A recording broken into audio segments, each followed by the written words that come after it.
लगभग 72 घंटे ऑपरेशन चला। दंतेवाड़ा से डीएसपी राहुल उइके एवं आशीष नेताम ने लीड किया था और नारायणपुर से डीएसपी प्रशांत देवांगन ने नेतृत्व किया था। यहाँ पे सूचना थी कि इंद्रावती एरिया कमेटी के बड़े लीडर्स जिसमें मधु और सपना, इसके अलावा माड़ डिवीज़न की रणिता।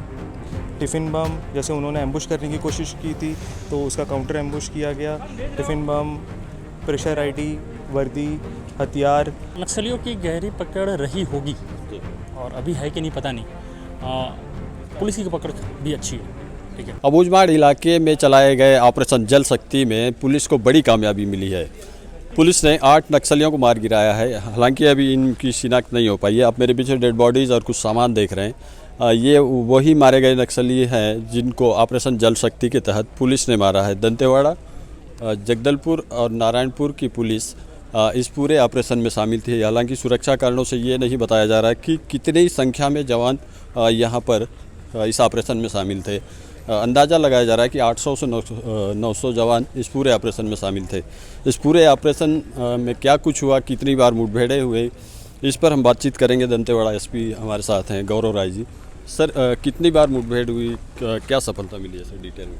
जी, ऑपरेशन जल शक्ति तीनों जिला दंतेवाड़ा, नारायणपुर, जगदलपुर एवं एसटीएफ का डीआरजी और बसर फाइटर का बल था। संयुक्त ऑपरेशन लॉन्च किया गया था सीमावर्ती इलाके में। वहाँ पर लगभग 72 घंटे ऑपरेशन चला। दंतेवाड़ा से डीएसपी राहुल उइके एवं आशीष नेताम ने लीड किया था और नारायणपुर से डीएसपी प्रशांत देवांगन ने नेतृत्व किया था। ये लगभग 7 से 8 बार मुठभेड़ हुआ है, जिसमें सुरक्षा बल को अलग अलग जगह पर कुल टोटल 8 वर्दीधारी माओवादी नक्सली का शव बरामद हुआ हथियार के साथ। इसके अतिरिक्त कई सारी वर्दी, टिफ़िन बम जैसे उन्होंने एम्बुश करने की कोशिश की थी तो उसका काउंटर एम्बुश किया गया। टिफ़िन बम, प्रेशर आईडी, वर्दी, हथियार और उनका ट्रेनिंग कैंप था वो भी ध्वस्त किया गया। वहाँ पर लगभग 400 पेयर चप्पल भी वहाँ थे, जिसको और भी अन्य सामग्री थी जिसको फोर्स द्वारा वहाँ नष्ट किया गया। सर, भीषण गर्मी का मौसम है, काफ़ी परेशानियां होती है ऐसे में पैदल चलने में, तो जवान किस तरीके की तैयारियां लेकर के चलते हैं कि सर कि 3 से 4 दिन अगर जंगलों में रुकना पड़े, खाना पड़े, तो किस तरीके से वो सर्वाइव करेंगे? जी, इसमें क्योंकि गुरिल्ला वॉरफेयर है तो जवान जो है वो हमेशा इस तैयारी में रहते हैं। एक तो अपना राशन भी लेके चलते हैं, लेकिन वो उनको ट्रेनिंग इस बात की भी रहती है कि अगर राशन नहीं भी मिले तो भी कैसे जंगल में सर्वाइवल करना है। और जैसा आप बता रहे हैं, गर्मी का सीज़न है, टीसीओसी कैंपेन चल रहा है, बट उसके बावजूद गर्मी के सीज़न में नदी नाला क्रॉस करना, पहाड़ जंगल, घनी जंगल पहाड़ों को क्रॉस करके वहाँ जो सूचना मिलती है उसको एग्जीक्यूट के सफल बनाना, तो मुझे लगता है कि इसमें पूरा क्रेडिट जो सुरक्षा बल के जवान हैं, डीआरजी, बस्तर फाइटर, एसटीएफ, उनको जाता है। सर, कितने ऐसे नदी नाले पड़े होंगे इस ऑपरेशन के दौरान, ये भी थोड़ा बताइए। ये बताना थोड़ा मुश्किल है, बट मेरे ख्याल से फिर भी अलग अलग जगह से टीम गई थी। तो जैसे दंतेवाड़ा से गई तो 4 से 5 पड़े हैं, नारायणपुर से भी गई तो उनके पास में भी मुझे लगता है 5 से 6 नदी नाले पड़े होंगे, जिसको सुरक्षा बल द्वारा क्रॉस किया गया। हमारे साथ नारायणपुर एसपी भी हैं, हम उनसे भी बातचीत करेंगे और जानते हैं कि किस तरीके से इस पूरे ऑपरेशन को अंजाम दिया। सर, किस तरीके की सूचना मिली थी आप लोगों की, कौन से बड़े लीडर हैं अबूझमाड़ के इलाके में और कैसे ये ऑपरेशन प्लान किया गया? अबूझमाड़ के दक्षिणी भाग में, जो कि तीनों जिले का सीमावर्ती एरिया है, बीजापुर, नारायणपुर और दंतेवाड़ा, यहाँ पे सूचना थी कि इंद्रावती एरिया कमेटी के बड़े लीडर्स जिसमें मधु और सपना, इसके अलावा माड़ डिवीज़न की रणिता और मल्लेश जो प्लाटून 16 का कमांडर है, इसके अलावा और भी लीडर थे। दरबा डिवीज़न का एक कॉम्पोनेंट वहाँ था। इन सब की सूचना थी वहाँ पे।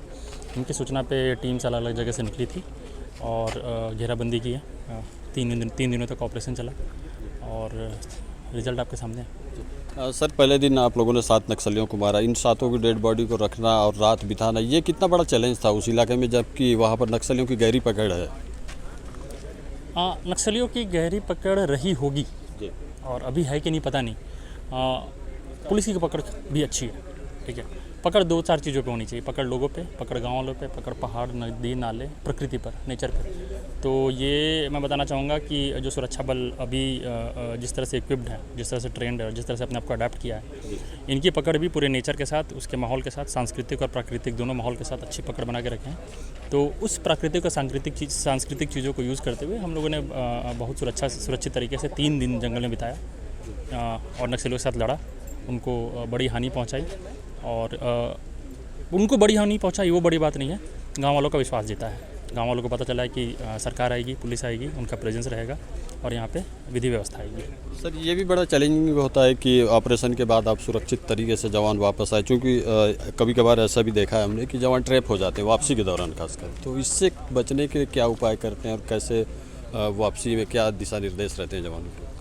नहीं, तो टैक्टिकल चीज़ें तो मैं नहीं बताऊंगा, मैं आपको क्वालिटेटिव चीज़ें बताता हूँ। क्वालिटेटिव चीज़ें ये है कि टैक्टिक्स सुरक्षा बलों का बहुत ज़्यादा इम्प्रूव हुआ है, डीआरजी का, एसटीएफ का, बस्तर फाइटर्स का, सबका इस लेवल पर कि इसका इफेक्ट आप ऐसे देख सकते हैं कि दूसरी फोर्सेस जो नक्सलियों से लड़ती है या फिर जो इंसर्जेंसी काउंटर इंसर्जेंसी में नक्सलियों से लड़ती है, उनके बड़े ऑफिसर्स और जैसे C60 के या फिर ग्रे हाउंड के या खास करके NSG के, इन सभी जगह से बहुत प्रेज़ मिला है। इन सभी जगह से हमारी की स्टडीज़ को हमारी लड़ाई की, हमारी सफलता के, नक्सलियों को बड़ी हानि पहुंचाने की और बिना खरोच के वापस आने की पूरे टैक्टिक्स को पढ़ा जा रहा है, वहाँ के लोगों को सिखाया जा रहा है।